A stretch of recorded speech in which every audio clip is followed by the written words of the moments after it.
I'm Jan Griffiths, and I'm the host of the Automotive Leaders Podcast, where we bring you conversations that matter, conversations that help you prepare for the future in the auto industry. I'm the champion for culture change in this industry. We shine the spotlight on those leaders who practice those leadership skills that we need for the future. The next episode starts right now.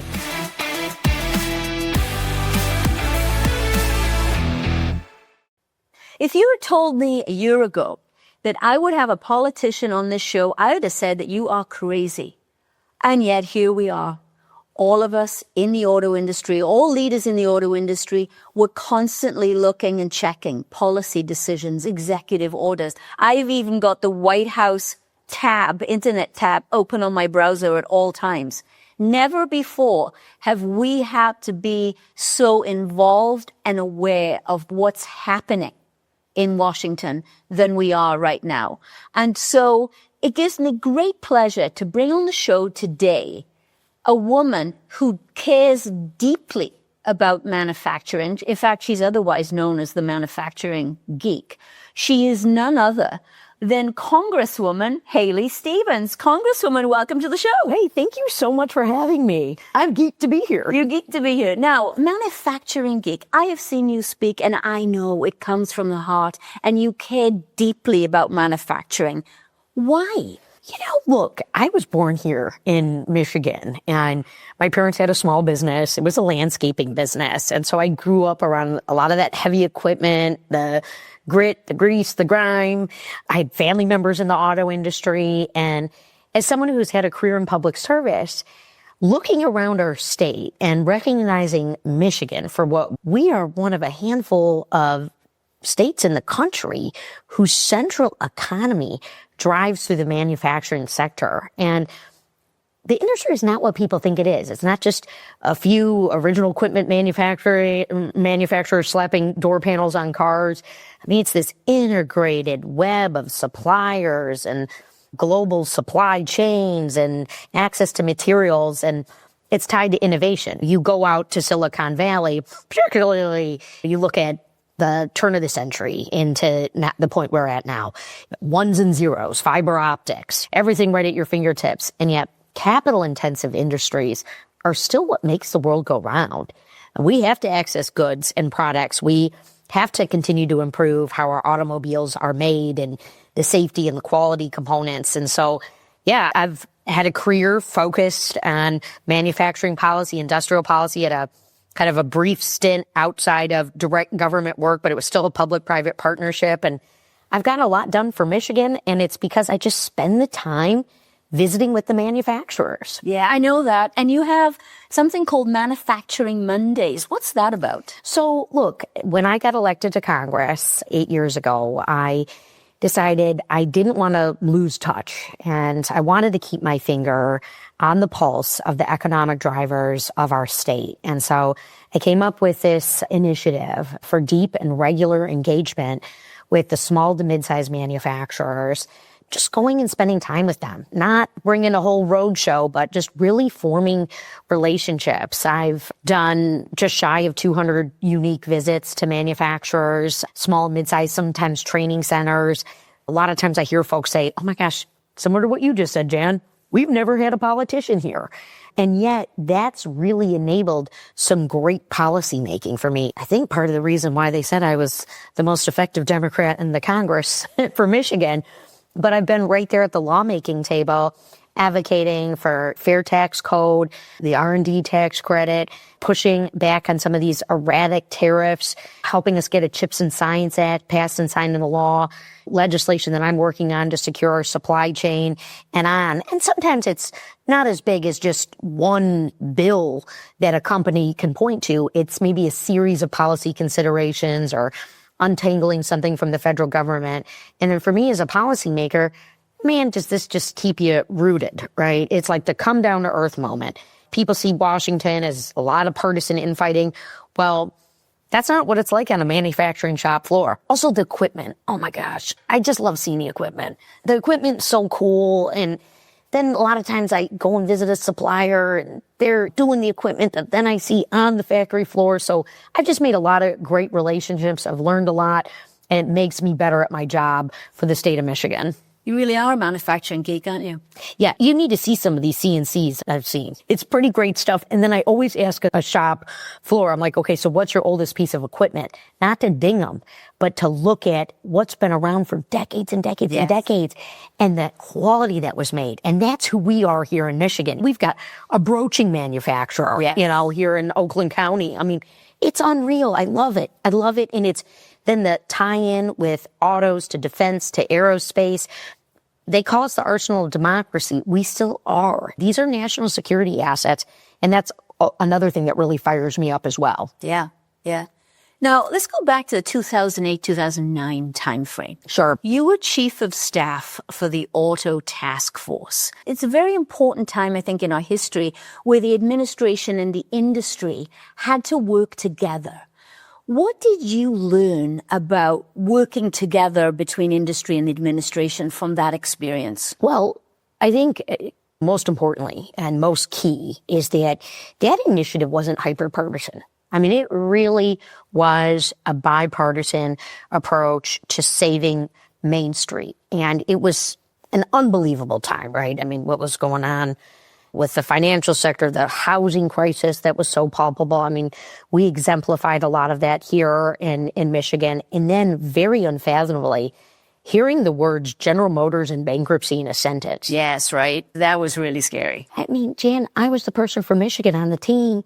And I just remember feeling that and how nerve-wracking that was. And look, this was good government action at play. And one of the mantras was, we're making an investment in our auto industry, in the U.S. auto industry, particularly General Motors and Chrysler. And the goal was not to control the day-to-day management of the company. And that was a real ethos. It was that they're still private entities. GM did leave the stock market. I was there for their re-entrance onto the stock market too. Never thought in my life I'd be working on a General Motors IPO. And yet, where are we today? There is this incredible moonshot coming out of this place that we call home. There are these hyper-competitive, innovative companies really trying to keep up with where the cheese is moving, so to speak. But also, very importantly, to go back to the Great Recession period, is that it was a large cash infusion of federal taxpayer money that came from the Troubled Asset Relief Program. Again, bipartisan. The government was repaid. The government was repaid on interest. And what that enabled was the creation of NewCo, which the new General Motors, the new Chrysler, and the shedding of the assets from Oldco, which then turned into brownfields and economic development, environmental remediation projects. You and I are here at M1 Studios, right? And yet we've got M1 Concourse down Woodward the other way. That was part of the auto rescue. That's part of the Racer Trust. And that's something that I've now written legislation to keep that kind of approach going, to taking old sites and being able to redevelop them. Obviously, we want to see, if you talk to my friends at the UAW, we want to see these plants stay busy, stay full. We want to see the jobs come back. But look, we were caught holding the bag and we needed to act. And that was such a great example of good public-private partnership in a tough moment. Yeah. And now that's led to other things like the CHIPS and Science Act, some of the work that I'm eager to do on critical minerals as well. Yeah. Tell us about that.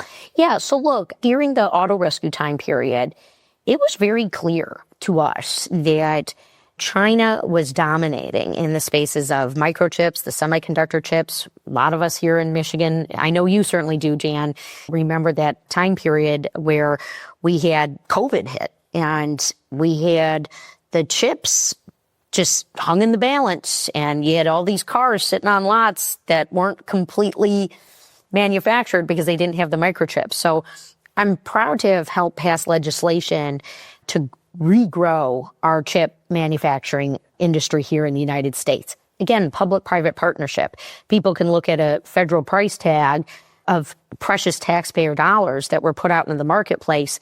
That puppy paid for itself 4 times over within a quarter of being signed. Private industry rushed to invest and to meet that moment. And now our country is going to be very uniquely positioned to be the only nation in the world that from soup to nuts is designing, producing, shipping, the wrapping of those chips and what goes on in that space. Similarly, when we were on the auto rescue, another topic, critical minerals, rare earth elements, the critical materials that come from those minerals get processed and refined in China. Wake up moment, right? The siren is blaring. They're doing 95% of that processing and refining. We've ceded an industry to them. So I want to take a similar approach to incentive, loan guarantees, tax credits, an R&D center of excellence. This is all around us here in Michigan. It's not that folks aren't doing it, but we want to be in overdrive in terms of supporting these American jobs, lowering costs, and bringing jobs back here. And that's going to be through the sustainability, the synthesizing of minerals. There's a company called Serba Solutions that's got a location here in Michigan, in Western Oakland County. It's remarkable. They love my bill, though. They love my bill because it's just going to allow them to recycle they have batteries there, for instance, and they bring it back down to their original lithium form and then can go and make a new product. I mean, when we look at chemistry, chemicals in our manufacturing sector, and this segment of our supply chain where we're just waiting on China, we're waiting on their delivery. Our allies are saying we're at the mercy of the Chinese Communist Party. We need to be playing in the rules-based industrial world order.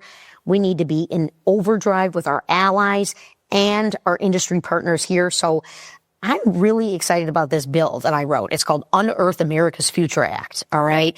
It's got a lot of support. I've got an election coming up this year. I'm running to be Michigan's next United States Senator. That is something I want to take to the Senate. That is worthy of a senator, that is worthy of bipartisan support, and it's going to enable us to win the future, not just as the United States of America, but from the place that we call home here in Michigan. I love that. Now, you say that we need to be on overdrive with our allies. Two very important allies to us in the auto industry, Canada and Mexico. USMCA is coming up mid-year. There's a lot of fear in the air as to what could happen with USMCA. Is it just going to be abolished? Are we going to have individual agreements with each country? Where's your head at on USMCA? First and foremost, it's been astonishing to see the president start a trade war with Canada. I mean, very, very viscerally. And we're living it here in Michigan and across the board. Consumer spending is down. Canadians aren't coming here to spend their money. Small businesses are feeling the pinch. Our manufacturing sector has certainly felt the uncertainty and the upending, the threats to not open the Gordie Howe Bridge. I mean, just such a slap in the face. And then there's also the labor component here. How do we do enforcement? How do we make sure that the good jobs that we have here in Michigan are protected and supported? And some of that has to do south of our border and what's gone on in Mexico. And so I was actually just recently with the UAW. They were in Washington, D.C. for their annual CAP conference. And this was a topic of conversation. I'm really going to be looking to what they say as well during this process. I think those voices are going to be very important. And I'm also very eager to hold the administration accountable for these erratic tariffs. When you mentioned the White House tab that's open, 55 tariffs announcements in the first 100 days and then many more from that. I mean, manufacturers didn't know which way is up. Yeah. And then you have, for instance, my friends at Alpha USA, almost 70 years in business, parts component supplier at Union Shop, and they're paying hundreds of thousands of dollars a month just to manage these tariffs. And I think, where's the hand-holding? Where's that implementation? And so that's really what voice I want to bring always to the lawmaking table, the policy-making table, and certainly this USMCA review process. I'll tell you, if we don't have certainty, and that was one of the reasons why NAFTA got upended, in addition to some of its frustrations and failures, is we wanted to make improvements. Throwing it out, I don't know if that's going to get us the results that folks want. We've got to make up with Canada. Yes. We really do. And I'm concerned because, of course, some of that relationship is in the diplomatic hands of our president. Yeah. And as a lawmaker, again, you go back to the auto rescue time period, Canada was a part of it. They were friends during that process. So let's stop the tariff threats and the erraticness and the chaos. Let's listen to our manufacturers. Let's listen to our small and mid-sized enterprises, our big three, who we want to be able to compete and win on the world stage. This is also, GM, why I've written legislation called the No Chinese Cars Act as well. Yeah, let's talk about Chinese cars.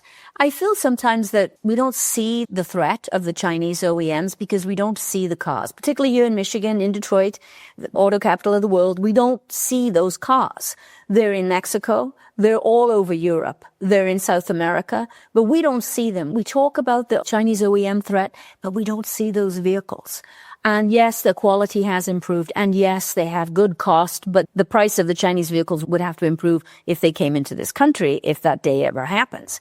But do you see that as the quoted existential threat that people talk about? Yeah. And this is another area with USMCA where we very, very much need to make sure that our protections are in place against China. I am worried about China coming in to the United States through these other countries.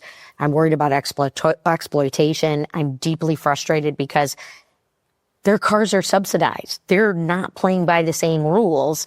And we can't allow all this innovation, all this R&D. I mean, $1 billion of R&D going into any vehicle get upended because of the Chinese Communist Party. So I really want to see something like my legislation, which closes any loophole with Canada and Mexico, come into place when we do a review on USMCA. Okay. What can leaders in the automotive industry expect from you moving forward? I mean, clearly you're very passionate about manufacturing, but what can they expect from you? Well, look, I think we need reasonable policymakers who actually have an understanding of the industries and the jobs that they are lawmaking around. And we need champions. I'll tell you that when I get a chance, I like to explain the supply chain, the suppliers who I have relationships with, unions that I have relationships with. I like to explain their stories to my colleagues. Yeah. That's what being a champion really is. And we do. We need plans to push back on China, to level the playing field for us as well. And look, I have supported strategic tariffs in the past. The problem with erratic tariffs has been we paid a price. So I would agree. It's the volatility that kills us. Tariffs are here. They're a reality. Whether we like it or not, it's part of the administration moving forward. They're here. But it's the way that they're administered that we have a problem with. And like you say, we need a strong voice right in the middle of it. And I couldn't think of a stronger voice and somebody who cares more passionately about manufacturing than Congresswoman Haley Stevens. Thank you so much for joining us today. Great to be with you. Thank you for listening. And don't forget to subscribe to the Jan Griffiths Automotive Leaders YouTube channel and share with your friends. And we'll see you in the next episode.